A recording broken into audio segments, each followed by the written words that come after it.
Hi hello నమస్తే welcome to our channel simply sisters. అందరూ ఎలా ఉన్నారండి? మేమైతే చాలా బాగున్నాం. వీడియో చూసే ముందు ఛానల్ అయితే సబ్స్క్రైబ్ చేసి పక్కనే ఉన్న బెల్ ఐకాన్ క్లిక్ చేసి ఆల్ అని క్లిక్ చేస్తే మేము ఎప్పుడు వీడియో పెట్టినా కూడా నోటిఫికేషన్ మీ వరకు అయితే వస్తుందండి. అలాగే వీడియో చాలా బాగుంటుంది, చివరి వరకు స్కిప్ చేయకుండా చూసి లైక్ చేయడం మాత్రం అస్సలు మర్చిపోవద్దు. ఈరోజు వీడియో ఏంటంటేనండి, స్వాములకి ఇడుముళ్ళు అయితే జరుగుతున్నాయి. చాలా బాగా జరిగిందండి దీక్ష అంతా కూడా. అసలు ఇట్టే 2 నెలలు ఎలా గడిచిపోయాయో కూడా మాకు తెలియలేదు. మా స్వాములంతా కూడా హడావిడిగా పూజకు కావాల్సినవన్నీ కూడా రెడీ చేసుకుంటున్నారు. అదంతా అయిపోయిన తర్వాత నేను అక్క గుడది మొత్తం క్లీన్ చేసేసి ఇడుముళ్ళకి అని చెప్పి ముగ్గులు అవి పెట్టేసి కడిగేసి ఉంచామండి. సాయంత్రం అయితే ఇడుముళ్ళు జరుగుతాయి. ముందుగా అన్నీ రెడీ చేసుకొని ఇంటికి వచ్చి ఇక్కడైతే దిష్టి కొబ్బరికాయ అయితే కొట్టి ఇక్కడి నుంచి బయలుదేరుతారు. ఒక 10 డేస్ ఉంటుందండి యాత్ర. అప్పటి వరకు స్వాముల్ని ఎప్పుడు ఇలా వదిలి మేము ఉండిందే లేదు.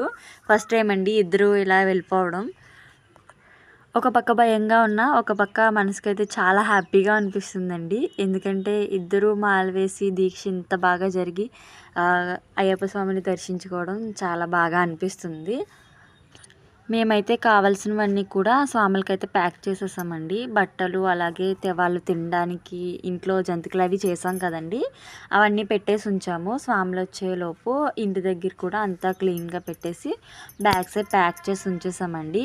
ఫోన్ ఛార్జెస్ ఇలాంటివన్నీ మర్చిపోకూడదు కదా. ఒక 10 డేస్ మన దగ్గర ఉండరంటే అన్నీ ముందుగా జాగ్రత్తగా చూసుకొని పెట్టాలని అక్క నేను 2 డేస్ నుంచి ఆ ప్రిపరేషన్లో అయితే ఉన్నామండి. ఎట్టకేలకి స్వాములు వెళ్ళే రోజైతే వచ్చేసింది. ఇంట్లోకి వచ్చి ముందుగా దేవుడి మూలన హారతి అది ఇచ్చేసుకొని అత్తకి తాతకి దండం పెట్టుకొని స్వాములైతే ఇంటి దగ్గర దిష్టి కొబ్బరికాయ కొట్టి బయలుదేరారండి. ఇప్పుడు టైం వచ్చేసి మధ్యాహ్నం 1 గంట అవుతుందండి. స్వాములైతే పొద్దుటి నుంచి కూడా ఉపవాసం అయితే ఉండాలి. ఇరుముడి కట్టే వరకు కూడా ఏమీ తినకూడదు. ఇప్పటి వరకు స్వాములైతే అలాగే ఉన్నారు. ఇక్కడ నుంచి మేమంతా కూడా డైరెక్ట్గా గుడి దగ్గరికి అయితే వెళ్ళిపోతామండి. దిష్టి కొబ్బరికాయలు అవి కొట్టేసి మేము కూడా తాళాలు అవి వేసుకుని వెళ్ళిపోతాం అక్కడికి. మధ్యాహ్నం 2 అయినప్పటికీ పంతులు వచ్చారండి. ఇడుముళ్ళు కట్టడం అది స్టార్ట్ చేస్తున్నారు. పూజ అది చేస్తున్నారండి. ముందుగా పటాలను పెట్టి అవన్నీ పూజిస్తున్నారు. మా ఆయన కన్యస్వామి కాబట్టి ఆయన చేతుల మీదుగానే పూజ అంతా కూడా జరుగుతుందండి. స్వాములంతా కూడా పూజ కోసమని కూర్చున్నారు. ముందుగా పువ్వులు అది సిద్ధం చేసుకున్నారు కదా, అవన్నీ ముందు పెట్టుకుని కూర్చున్నారండి. ఇప్పుడు 3 పూజలు అయితే చేస్తారు. తర్వాత ఇరుముడి కట్టడం అయితే స్టార్ట్ అవుతుంది. వాళ్ళ వాళ్ళ ఫ్యామిలీ మెంబర్స్ అలాగే చుట్టాలు అందరూ వచ్చి కోవిల దగ్గర అయితే కూర్చున్నారండి. కోవిలంతా కూడా చాలా హడావిడిగా ఫుల్గా ఏదో పండగ జరుగుతున్నట్టు అయితే జరిగింది. ఇడుములు అయితే చాలా బాగా జరిగాయండి. వీడియో చివరి వరకు అయితే తప్పకుండా చూడండి, స్కిప్ చేయకుండా. నేను మా అక్క కూడా ముందే కూర్చున్నామండి. నేను వేసుకున్న లంగా ఓణి వచ్చి మా పెద్దక్క శారీ అండి. అయితే నేను దాన్ని అలా స్టైల్ చేసుకున్నాను. చాలా బాగా వచ్చిందన్నారు. అందరూ కూడా చూసి కొన్న దానిలాగే ఉంది అని చెప్పారు. మీకు ఎలా అనిపించిందో తప్పకుండా కామెంట్ అయితే చేయండి. ఆ ఓణి అయితే నేను విడిగా తీసుకున్నానండి. చీర వచ్చేసి మా పెద్దక్కది ఒక లంగాలా కుట్టుకొని అలాగే ఒక ప్రిన్స్ కట్ బ్లౌజ్ అయితే చేసుకున్నాను. చాలా బాగా వచ్చింది. ముందుగా వినాయకుడికి, అయ్యప్ప స్వామికి, సుబ్రహ్మణ్యేశ్వర స్వామికి పూజ అయితే కంప్లీట్ చేశారండి. ముందు హారతి అయితే ఇస్తున్నారు. ఇరుముడు అయ్యేదాకా కూడా ఈ హారతి ఇలాగే వెలుగుతూ ఉండాలంట. ఆ తర్వాత మా ఆయన స్వామికి ఫస్ట్ అయితే ఇరుముడి కడుతున్నారండి. కన్యస్వామి కాబట్టి ఆయన నుంచే స్టార్ట్ చేశారు. నాకైతే చాలా హ్యాపీగా అనిపిస్తుందండి. ఎందుకంటే ఆయనకి ఎప్పుడూ అంత భక్తిగా ఉండరు కాబట్టి ఫస్ట్ టైం ఇలా మాల వేసుకుని ఇంత భక్తిగా పూజ అది చేయడం నాకైతే చాలా హ్యాపీగా అనిపిస్తుంది. కానీ ఇది మాత్రం చాలా నమ్మాలండి. ఎందుకంటే అన్ని రోజులు కొబ్బరికాయలో నెయ్యి వేసి ఉంచి అది పాడవకుండా ఉన్నదంటే ఇది నిజంగా అయ్యప్ప స్వామి మహిమనే చెప్పుకోవాలి. నిజంగా ఆ దేవుడు మనకి ఏదో రూపంలో కనిపిస్తాడంటే ఇదే అని అనుకోండి. మా వాళ్ళైతే బస్ మీద వెళ్తున్నారండి. శబరిమల వెళ్ళేటప్పటికి 5 డేస్ అయితే అవుతుంది. అప్పటి వరకు కూడా ఈ కొబ్బరికాయల నెయ్యి అది ఫ్రెష్గా ఉండడం, బాగా ఉండడం నిజంగా చాలా గ్రేట్ అనే చెప్పుకోవాలి. ముందుగా ఇరుముడిలో అయితే మాయ బియ్యం వేస్తున్నారండి. తర్వాత నేను, అలాగే అప్పు, తర్వాత మా కుటుంబ సభ్యులు అందరూ వేస్తున్నారు. కానీ బావ మాలేసుకున్నారు కదండి, డాడీ కూడా. అందుకే అమ్మ, అక్క, పెద్దమ్మ వీళ్ళెవరూ వేయకూడదు. ముందుగా మా స్వామికే విడుములు అయినాయి కాబట్టి వాళ్ళకి ఇంకా అవ్వలేదు కాబట్టి అమ్మ, అక్క వీళ్ళెవరూ వేయకూడదండి. మామూలుగా అక్క వాళ్ళందరూ వేస్తారు, పెద్దమ్మ వాళ్ళ అమ్మాయిలు. నేను, అప్పు కూడా వేసామండి. అలా కన్యస్వాముల నుంచి గురుస్వామి వరకు ఒక్కొక్కరికి ఇడుముళ్ళు అయితే చాలా బాగా జరిగాయండి. ఇడుముళ్ళు అయినప్పటికీ చాలా లేట్ అయితే అయిపోయింది. స్వాములు అయితే ఉపవాసంతోనే ఉన్నారండి మార్నింగ్ నుంచి కూడా. ఇరుముడి మూట్లో అందరూ బియ్యం అలాగే డబ్బులు కూడా వేస్తారండి. ఫస్ట్ మా ఆయనకి అయిపోయిన తర్వాత ఇరుముడు అయితే కట్టేసిన తర్వాత దాన్ని పూలతో అలాగే చుడతారు.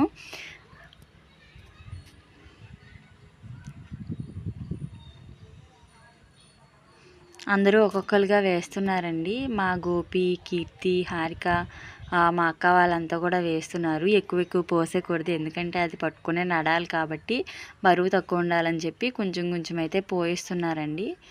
మా పెద్దనాన్న స్వామి గురుస్వామి అండి, తను 28 టైమ్స్ అయితే వేశారు మాల. చాలా ఏళ్ళ నుంచి, నాకు తెలిసినప్పటి నుంచి మాల వేస్తూనే ఉన్నారు ప్రతి ఇయర్ కూడా.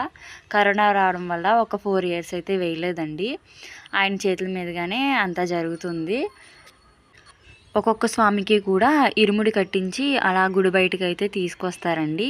తీసుకొచ్చిన తర్వాత మేము ఎవరైనా మెడలో మాలలు వేయాలనుకుంటే వేసి అతని దగ్గర ఆశీర్వాదం అయితే తీసుకుంటారు.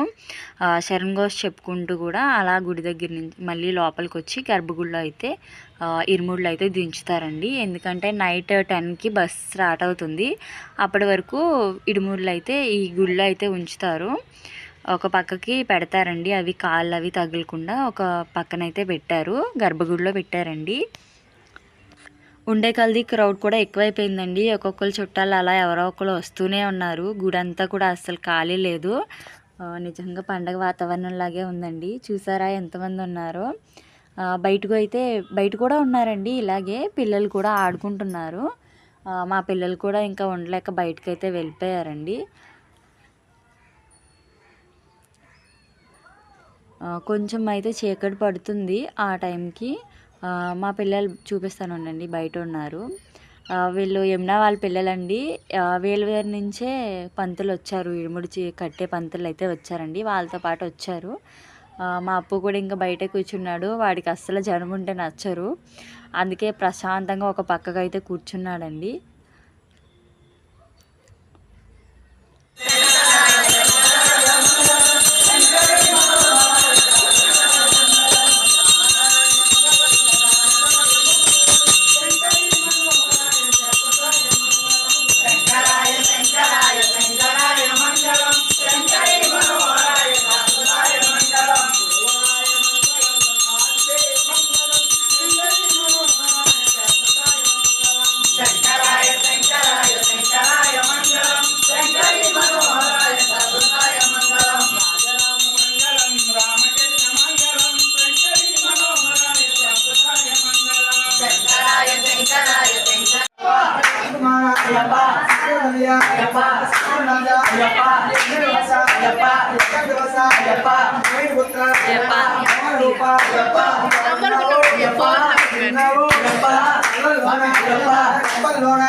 ఇరుముడు అయితే ఇలా కంప్లీట్ అయిందండి. స్వాముల కోసమని టిఫిన్ తయారు చేస్తున్నాము, చపాతీ చేస్తున్నామండి. పెద్దమ్మ ఒక పక్క పాముతుంది, అలాగే అమ్మ కాలిస్తుందండి.